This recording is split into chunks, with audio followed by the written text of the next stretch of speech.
নির্বাচনের পিছনের কথা আসবে কেন? আপনি নির্বাচনের পথ যাওয়ার পথটা তো মসৃণ রাখতেছেন না কেউ। আপনি জুলাই সনদের আইনি ভিত্তি রয়ে গেছে, গণভোটের বিষয় চলে আসছে, ওইদিকে লেভেল প্লেইং ফিল্ডের ইস্যু রয়েছে, পিআর পদ্ধতি বাদই দিলাম, তাও ইস্যুটা রয়েছে, এখনো কিন্তু ডিজলভ হয়নি। তো এরকম যে সব দাবি দাও, আপনার নির্বাচনী ট্রেনটা তো এককভাবে যেতে পারতেছে না, আপনাদেরকে ক্লিয়ার করে যেতে হবে। ক্লিয়ার না করে, নাহলে আপনি ক্লিয়ার করার দায়িত্বটা কার? এইবার আসেন, ক্লিয়ার করার দায়িত্বটা কার?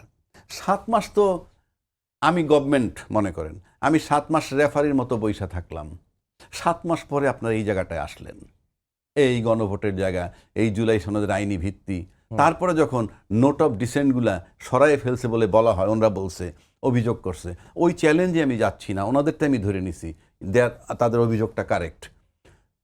18 কোটি লোকের সামনে সারা বাংলাদেশ দেখছে সরকার এমন একটা বিরাট প্রতারণা করলো, যেটা তারা বলছে অলরেডি প্রতারণা করছে।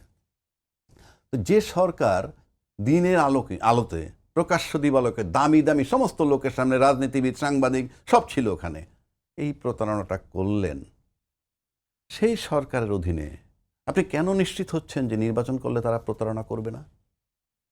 1 নম্বর। 2 নম্বর, এই সরকার যখন আপনি তাকে প্রতারক বললেন, তখন আমার কাছে মনে হয় আরেকটা সুযোগ দিলেন তাদেরকে খেলার। তারা সেটা কি? যে ঠিক আছে, তাহলে আপনাদেরকে 7 দিন টাইম দিলাম, আপনারা একমত হয়ে আসেন, না হইতে যদি পারেন তাইলে সরকার সিদ্ধান্ত দিবে। যেই বলটা সরকারের কোর্টে থ্রো করে দিছিল, মানে আগে মানে রাজনৈতিক দলগুলো সরকারকে আলটিমেটাম দিতে, এখন সরকারি রাজনৈতিক দলগুলোকে দিছে, এবং সেখানে বলছিল যে ওই যে ঐক্যমত্য করে যে আমরা আমাদের স্বাক্ষর করে দিলাম, বাকি সিদ্ধান্ত সরকার দিবে। সেই সিদ্ধান্ত আসার আগেই কিন্তু তাকে সরকার কিন্তু প্রতারক হিসেবে প্রতিষ্ঠিত হয়ে গেলেন আমার দৃষ্টিতে। কারণ একটা দায়িত্বশীল দল যখন বলছে আমি তাদের সাথে আছি, যেই সরকার প্রতারক সেই সরকারের অধীনে প্রাথমিকভাবে নির্বাচনের সিদ্ধান্তই যাওয়া উচিত না বলে আমি মনে করি।